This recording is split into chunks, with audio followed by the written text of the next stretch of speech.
and this clip went viral. They gave Best Foreign Film to the director of The Secret Agent on the red carpet. You're walking down the red carpet and you have a correspondent from E, of all things, E. Hey, I got a surprise for you. You just won Best Foreign Language Film. And everyone thinks this is a bit. She's like, you didn't know this was going to happen? Why would anyone expect that to happen? Hello, welcome to the Actor's Guide to the End of the World podcast, where we talk about acting in Hollywood in a way people understand. I'm Ikon Song, and this is... I'm Rían Sheehy Kelly. How you doing? What's up, buddy? Follow us wherever you find your podcasts. You know, if you enjoy the episode, maybe share it with a friend. It helps other people find the podcast. And just sharing with friends is a good policy anyway. Doesn't have to be podcast, could be food. Follow us on all social media at Actors Guide Podcast. And today's show is brought to you by... Tired of looking up at your romantic lead? Need a stepladder to kiss your romantic co-star? Tired of just being Danny DeVito in Twins and not Arnold Schwarzenegger in Twins? Give yourself a boost with Hollywood Heels insoles. You're going to go from Tom Cruise to Terry Crews, now in Crocs. Can I just say, before we start, I saw Hamnet last night. I went to see Hamnet. And my God. Just to be clear, Hamnet. Yes. And Jessie Buckley is incredible. I now see why she won a Golden Globe. She is unbelievable in it. That's so cool. Unfortunately, I didn't get to see that yet, but that reminds me of a great idea. I want to say this before I forget. This isn't going to be my hidden gems, but it might as well be a hidden gem. So during this award season, we get to see a lot of these nominated movies for free, and Hamnet is one of the few that lets you see it in the theater for free. Oh, wish I hadn't paid $17.50. No. I know, it's not cheap, man. I'm loving going to these theaters for these screenings. So they will let you in for a free ticket with your SAG card. So really, just so you know, Hamnet is one of them. Do you know what I should have asked? I went to see it in the Lamley in Santa Monica. Oh yeah, you should have asked. Discount. It is a great theater though, and I will say, shout out to the Lamley. Like, it's a class theater. They show great movies that other theaters don't show. Their food is cheap. The food there is cheap. Oh, is it?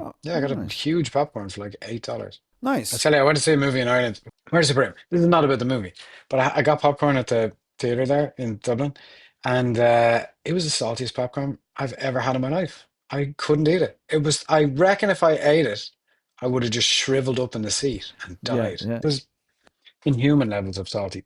I just got a great idea. We're not doing movie reviews, but we will review the food in theaters around the world. Please, audience, do not steal that idea. That's actually not a bad idea. Yeah, I'm looking forward to seeing that. Actually, that's a good segue. Let's talk about the awards a little bit. These didn't make it into last week's episode because we had so much fun conversation, a lot of Timmy talk. We're such fun guys. We're just two guys just riffing, just having a great time. There was a couple crazy stories. These award shows still need to do better. Keep in mind that this is just the Critics' Choice Awards and that this is just the Golden Globes, and we're ramping up into this. But Golden Globes, there was no original score announced in the Golden Globes telecast. What happened was they presented original score during commercial. That might not freak out a lot of people. First off, the show was already 20 minutes too long. It was okay. Nikki Glazer's always great, blah, blah, blah. They managed to have time for their new award, Best Podcast. They also have the newer awards, which is Best Stand-Up Special. Best Stand-Up Special, Ricky Gervais won and did not show up. Box Office Achievement, obviously Sinners won, and it's great that they were able to take home something. But my point is original score is that's kind of a big deal. I think it was the only one that was cut out. So that adds a little more salt to the wound. So they were told a couple days before Golden Globes. Of course, Hans Zimmer, the grandfather of original score, had something to say about it. And kind of my point is whether you feel out of touch with these awards or not, like, what are we doing here? Like, can we actually just celebrate these things in a reasonable manner? Let me tell you who won. Ludwig Göransson, who won for Sinners. Ludwig is kind of a genius. You and I both saw Sinners. Original score, kind of a slam dunk. I could see him winning that, right? He also happens to be a 2-time Oscar winner, including Oppenheimer. Was totally humble and okay about it. It is mad. Like I don't know. Especially it's interesting that Sinners won it, and Sinners was such a a musical movie. I guess if he's not bothered, maybe it's because he's won 2 Oscars, and he's like, what? I don't need this Golden Globe. Yeah, that's true. That's true. But Hans Zimmer didn't took offense. Hans Zimmer has racked up 1 million of them, and he's been around. Yeah. He's like, guys, you're spending years of your life on weekends of your life. Let them celebrate this award. I agree. Ludwig has worked with Ryan Coogler a lot in the past. He won an Oscar for Black Panther. I hear he's a genius. Obviously, Sinners was genius, and he took it like a champ. But there you go. So who says it's 20 minutes too long? Like, if you're going to have an awards show, just show all the awards. Let people decide. I mean, I don't really understand this thing of put it all out there. If people want to watch, they'll watch. If they don't, they don't. I don't know what network TV has been doing that forever with sports. So like, yeah, that's true.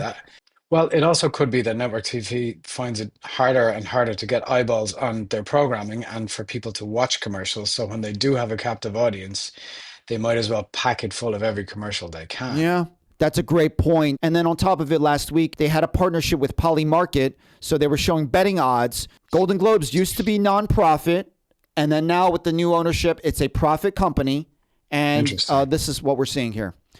So I didn't even get to the good stuff yet. So go on. So everyone was like, oh, the Golden Globes, that was weird. Word gets out about Ludwig original score. That was the only award that got cut, but they were announced 2 days ahead. And some people were saying, well, it was better than the Critics' Choice Awards. Burn. The Critics' Choice Awards, and this clip went viral, they gave Best Foreign Film, non-English film, to the director of The Secret Agent on the red carpet. Wait, I don't understand that. They gave it to him not at the ceremony. I'm going to put a link in the description. You have to see it to believe it. You're walking down the red carpet and you have a correspondent from E, of all things, E, say, hey, da-da-da-da. And I got a surprise for you. You just won Best Foreign Language Film. And everyone thinks this is a bit because why would you not? By the way, this is a great film. They're sweeping up awards because they're crushing this category. I don't want to mispronounce his name, so I'm not going to say the Brazilian director, but this is... Give it a shot. Give it a shot.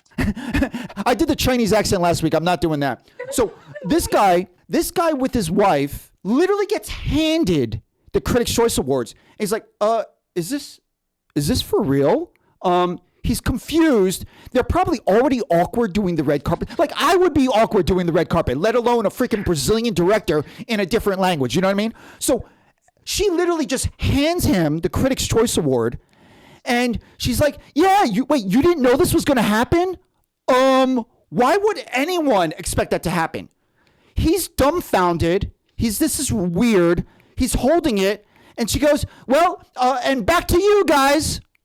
Literally did not get a chance to speak or say anything. For Best Director? Best Foreign Language Film, not Best Director. Oh, Best Foreign Language Film. Okay. That's like getting Best Actor in the like from the valet as you're leaving. Like some other ones that were cut. Best Foreign Language Series, okay, was not included. Best Original Screenplay was not included. Granted, I don't think they threw it at him on the red carpet. The only thing I will say about that is like the Critics' Choice Awards is not. I would not have ever paid any attention to that. I don't even really know what that is. It's not a big awards. Yeah, I mean, Timothée Chalamet won over many great actors, so some people showed up, but it looked like they were in an airplane hangar. I'd love one. I know. I will say I'd love one. When they have podcast category, don't forget us. Televised or not. But you're completely right. No one takes it that seriously. It's a large group of the Critics' Choice Association, 600 professional film and TV critics and journalists in the U.S. and Canada, blah, blah, blah. I don't know why Golden Globes, Hollywood Foreign Press, or whatever it's called now, has any more credence than this, except it's more international. Sure. So you're completely right. That's probably why they start the season with that. I don't know. I don't know a whole lot about awards. You're kind of my link to awards info. I don't really. Just wait till next time you see me on the E! News red carpet, everyone.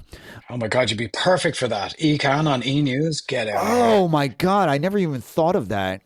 That's pretty good. Econ News. A little more dish on the award shows. We're taking the best stories, I think stories that, you and I would care about a little bit more. Just keep in mind, the SAG Awards are going to be televised on Netflix. So actually, they changed the name. It's not SAG Awards, it's Actor Awards. I don't know. SAG After Awards maybe just sounded weird. That's right, because when I got the thing in the mail, and I was like, is this something new or different? Why am I getting this voting Can thing? we find a more generic name than Actor Awards? That sounds like a scam film festival online. Anyway, sorry. I don't want to offend anyone, but let's be honest. No Actor Awards for you, my friend.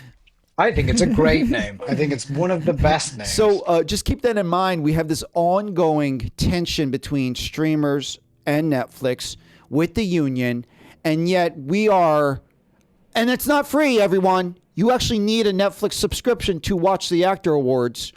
I love when people say free on Netflix. You're like, Netflix isn't free. Exactly. Because we are in renegotiations. There's tension here, yet the Actor Awards is going to be streaming on Netflix only.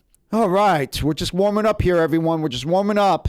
We're going to sandwich this in the middle. Numerous people have been sending this to me. Radford Studios, which is literally in my neighborhood. The iconic Radford Studios, Seinfeld, Will and Grace, is being foreclosed on.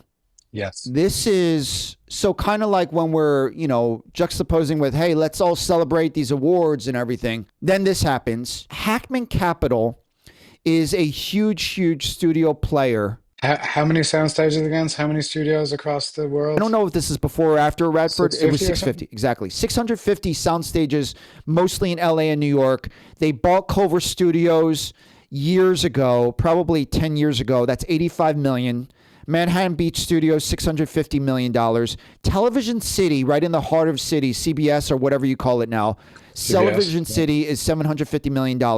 They bought Silver Cup, Kaufman Astoria in New York. Kaufman Astoria, by the way, I was actually over there over the winter. Kaufman Astoria is where Sesame Street was taped.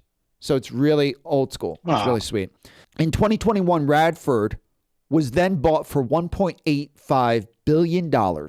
So this is one domino. This is one shoe that's following for Hackman Capital Partners. Obviously, we know, then the strikes, et cetera, et cetera. There's a million reasons why this could happen. But for a studio of this size to get foreclosed on, it's pretty huge. What I took from that video, that Stage Runner? Yeah, Stage Runner video on Instagram, was that it was mainly due to the really aggressive business plan of Hackman Capital, where the idea was to buy these studios, then buy the companies that supply them, like buy the lighting equipment companies and equipment rental companies, to force people into renting from them across the board. So they would take every penny that comes in the door. But the problem being with that aggressive business model is it requires the studios to be at 70% capacity just to pay the debt, just to cover the debt. And obviously with what's happened in the last few years, studios are at like 50% capacity, a lot of them, like a lot of sound stages and stuff. So we can talk about this a little bit, because business in general, right? Not even just actor business, but let's say business in general, because it's all kind of the same thing. It's, you're not in control of the streaming era boom. You're not in control of, huge cataclysmic crises like the pandemic. You're not in charge of so many things that happen that could interfere with your business. Sure. And how do you keep going when times are good and when times are bad? You know what I mean? This guy went super hard in whether it's Hollywood or you're a Hollywood entertainment worker, who's going all in on any of this right now? The world is so unsettled. Is anyone going all in on something? Now, granted, Hackman Capital Partners has tons of money. This is just a metaphor, but is anyone hedging their bets right now? Because I know that as an actor, I probably could go harder in devoting more time to acting, right? Personally, for me, I think you go pretty full gonzo on acting, and it's like I just don't have a plan B. That's maybe I'm asking this to you. I'm too deep in. Guys, email us at actorsguidepodcast@gmail.com. We actually want, this is an honest question. I'm curious how many people, whether you're an entertainment worker or not, production crew, whatever, like agents. but we're not going to dig into this. There was literally a huge literary agent that just announced they're leaving the business and they're going to get certified for therapy. They're becoming a therapist. Isn't everyone kind of hedging your bet a teeny bit, and maybe this is just one of the shoes that to drop? I don't know. Honest question. Maybe, maybe. I was talking to a writer pal this morning, and he was saying that a lot of people he knows are leaving the industry. So yeah, I've seen it. I mean, I've talked to people who've left, and I know people who've moved into other things and talk about this before, but like you and I are not supporting a family on this, and that adds a pressure that I can't, Fathom. that I can't even imagine. Yeah, I can't fathom like trying to worrying about the future of your family and your kids and paying a mortgage or rent or whatever. I always think it's very brave to walk away too. I think to make that decision for anybody who has pursued this at a professional level, I think it's probably extremely hard to walk away. And so I really respect that as a decision. Neither of those things are easy choices to make when faced with real financial insecurity. So Yeah, that's well put. Maybe I'm idealistic. you are. What would you say? I am? Yeah, Yeah. yeah, yeah, yeah. I mean, who would have known? I You would are. have always thought that I leaned cynical, but I think I am pretty idealistic. You are not cynical, my friend. I You mean, are not cynical. I mean, considering I haven't paid my electricity bill in a year and a half, I think I do live in a special world. You're floating along in Toontown and your fridge is still running. And you're like, ba, ba, ba, ba, da. For someone to walk away from the business, they're like, someone could say the story is I'm a failure or I'm not an actor anymore. If you're getting certified for, say, therapy, which I know some people are, I actually have a friend who's doing that right now. I want to say that they actually could do some creative pursuits. Like they possibly could still go to commercial auditions, maybe. They possibly could, write and star in their own, Instagram vertical series if they wanted. Like you actually could do certain things creatively and also curate or nurture that other side business that you could do. So Absolutely.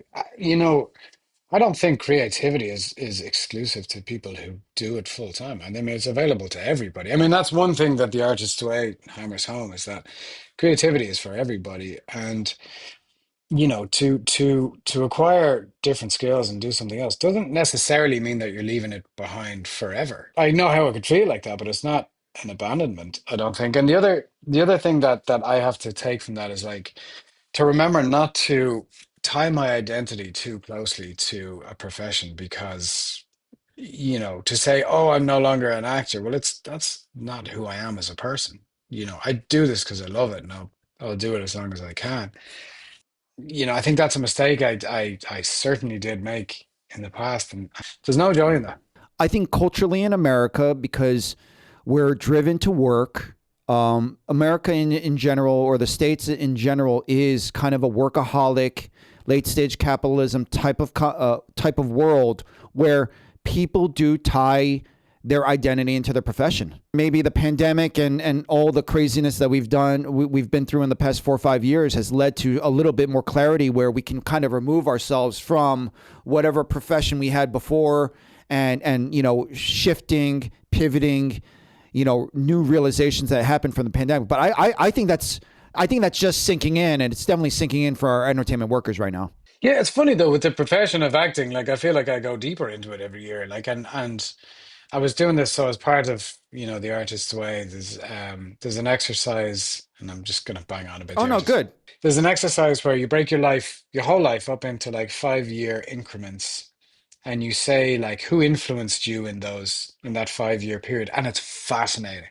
because you start to think back and see how it shifts and changes over the years. And there's some constants in mine, obviously like my parents and stuff like that pop up in every 5 year period. But also it's really interesting to see the people that have influenced you positively or negatively, the things that have happened, and start thinking about blocks of time like that and what were you doing at that time and who were you surrounded by and who were your influences, and mine have gotten better and better and better. It's so interesting to me. Like my early 20s, there were some negative ones there, my teens and early 20s, and that could be a reflection of how I was then. There were some very positive ones, of course, obviously, but there was some ones that weren't so great. And over time, the that it's just gotten better and better and better and more meaningful and deeper connections. And I Wow, that's just awesome.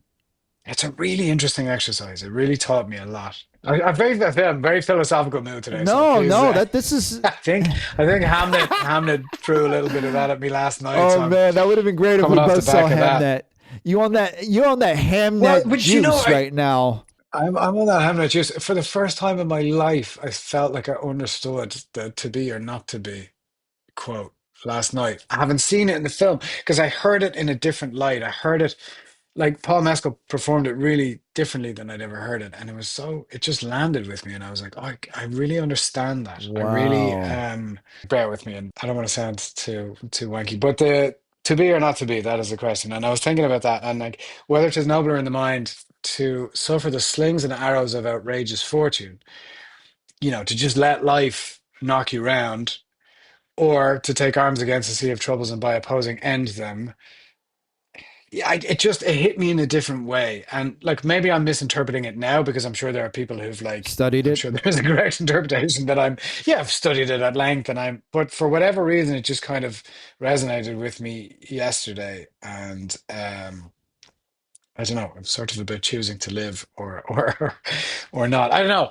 For me, it was sort of about taking charge of my own destiny in some ways, like choosing to do this, just as it relates to, say, this career, this life Mm. that I've chosen, is choosing to do this, not being a victim of anything. I've probably completely misinterpreted that quote because I'm I not a. think art is meant to be interpreted in however the audience Yeah. receives it. Anyway, as even if it was a misinterpretation, for the first time ever, that quote meant something to me. I'm in a philosophical mood too. Go on. There's this story that a lot of people are excited about. Matt Damon and Ben Affleck are promoting a new movie. I think it just got dropped. It just dropped on Netflix. It's called Rip. They play two Miami cops based on a true story. They find a bunch of money that just essentially drug money. Tale as old as time. Yeah, exactly. They have a production company called Artist Equity. Mm. Their stance is Yeah. we're creating a new model as far as being more fair to the production and the crew and the artist creating the film, and they are meant to be more equitable as far as how profits are given out, right? So they're kind of remaking a model. They had said, they'd laid it out that there would be a performance bonus for all of the crew based on a 90-day period. If it performs a certain amount of views, I guess, on Netflix, and they haven't released what the metrics would be, everybody gets a one-time bonus. And that is the moment where my optimism faded. There's no transparency. And how much the bonus Exactly. would be. It reeks, and I don't want to be so. Yeah, go ahead. Before you say it reeks, I mean, look, it's a step in the right direction. Nobody else is doing it. It's a You're step. completely right. It is a step. It is notable that they're working with Netflix. It is notable that you have big stars doing something about it. This is why it rubs me the wrong way. We actually might have seen what this is. This is the performance bonus that happened in the SAG TV contract that we struck over in 2023. This is almost the same language that we actually got in our contract. And, I'm not going to be the only one who's a little miffed about this. Yeah. This is where I went, oh, all the dots lined up. Netflix streaming bonus, yada, yada, yada. For those that don't know, we struck over a contract. What we won, instead of getting revenue, instead of getting money off of each view on Netflix, there was a performance bonus. After 2.5 years from our union, we have not heard any details of what shows hit the performance bonus. I'm not saying anything out of line because this is all open news that, actively is on the table for what the hell was this performance bonus, okay? After 2 years, we have no transparency over what shows got it. You had to hit a metric in the top echelon of views or watches in the first 90 days. And so we struck and quote unquote won this out of the contract, and we don't know what it is. Well, here's the thing. I don't know what it is. I'm disappointed because it's not that revolutionary. We saw it 2 years ago.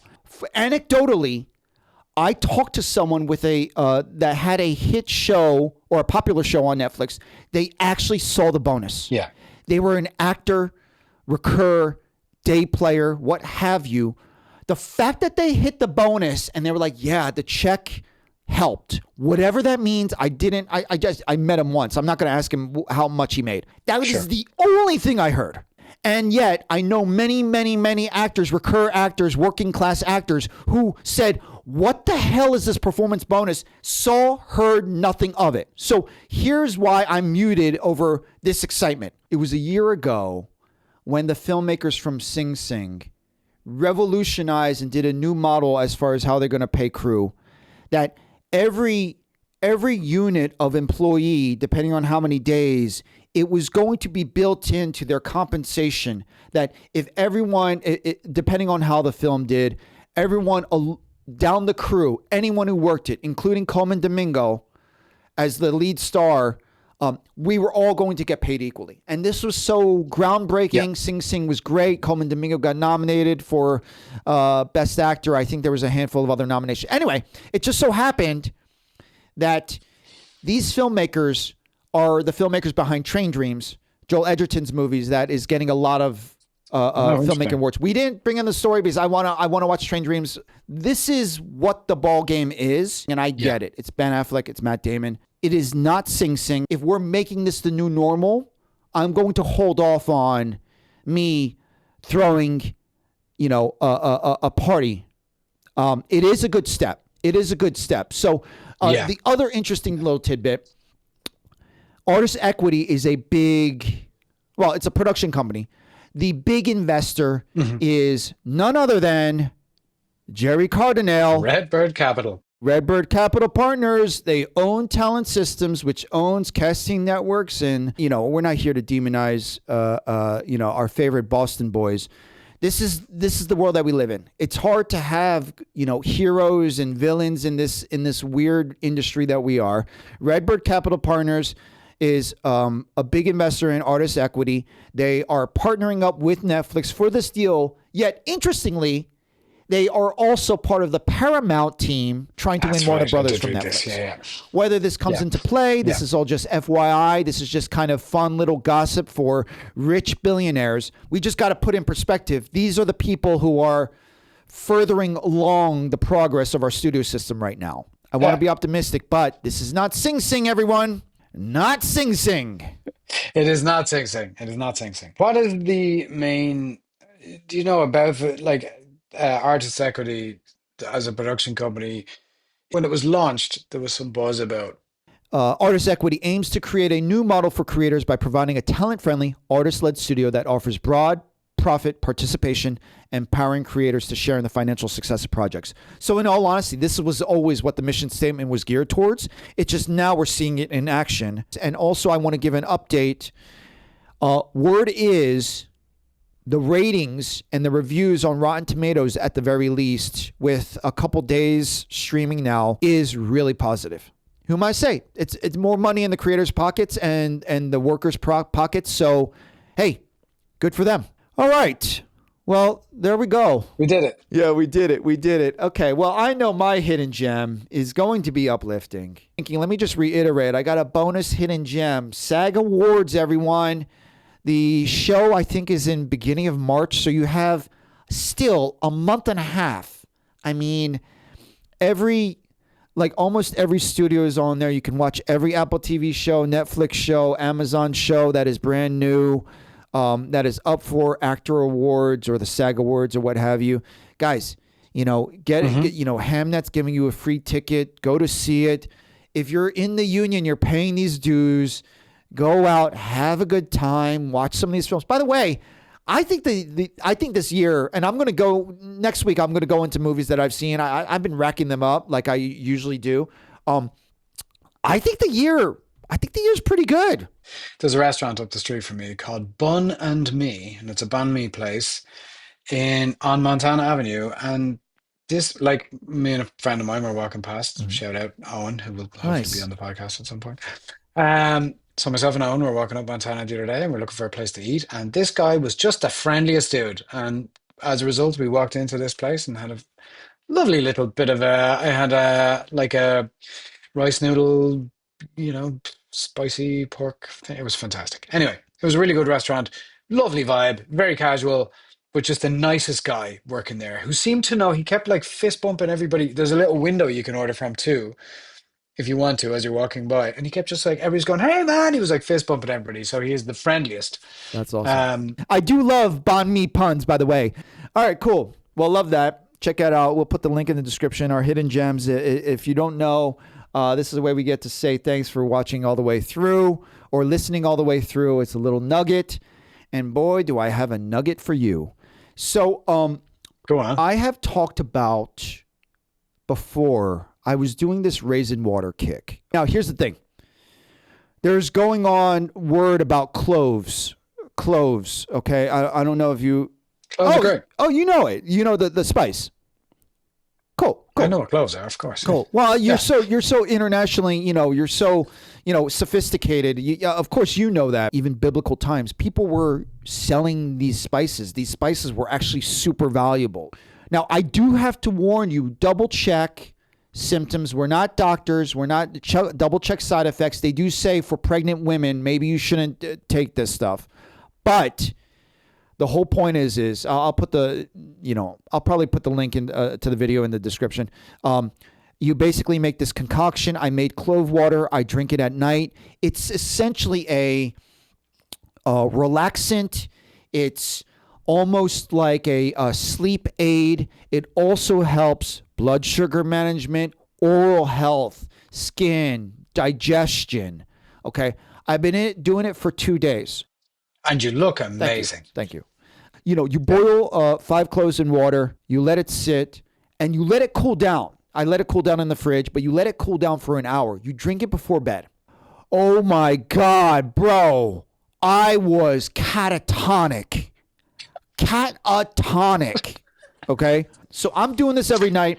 Check the side effects, everyone. So do a little research. But clove business, oh man, I see the power of it, and I look fantastic. You've never done drugs, have you? That's a good question. If I did harder drugs, that would be a problem. I have very strict boundaries. I am very lucky I have not done harder drugs. Nothing harder than a clove. Gateway drug, by the way. Speaking of, I love caffeine, coffee. You can't give me too much. I'm going to be out of control. That's the hardest drug I can take right now. I went 4 or 5 days without caffeine. I had caffeine for the first time today. I'm like Superman. Like, I don't know if you ever saw the Chappelle Show when he plays this crackhead character and he's like superhuman and he like literally lifts a car. Yeah. That's how I feel. That explains. So I got to use my little superpowers and use it sparingly. All right, guys. So that's our show, everyone. Hope you enjoyed it. Thanks for making us part of your day, and we'll see you next time. See you next week.